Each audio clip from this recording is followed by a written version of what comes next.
The purpose of this analysis is to identify a potential association between motor vehicle accidents, homicides, injuries, and suicides based on poverty rates for each county and state. For the data visualization, it is recommended that you enter full screen mode by clicking the icon in the lower right corner.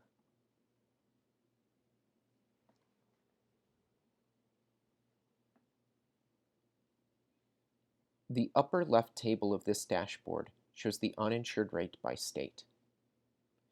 The upper right table shows the premature death rate by state.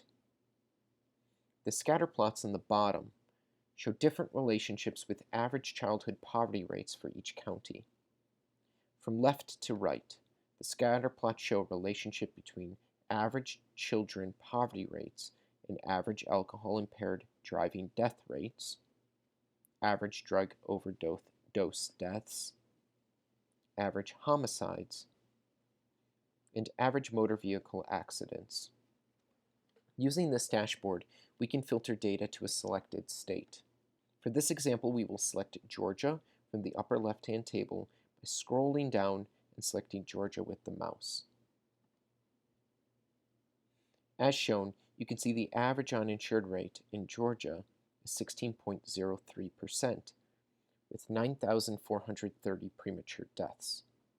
The relationship with childhood poverty rates is highest with the number of homicides and the number of motor vehicle accidents. There is a mild relationship with the number of alcohol-impaired driving death rates and the number of overdose deaths. We can compare this observation to Florida by selecting Florida from the upper left table. Here, we see that there is now a strong relationship with childhood poverty rates and alcohol-impaired driving death rates, while there is now a negative relationship with the number of drug overdose deaths. The use of this dashboard can reveal trends in the relationship of poverty, uninsured rates, and other outcomes that may reveal geographic differences. Any observed differences between states may be understood by demographic and socioeconomic differences.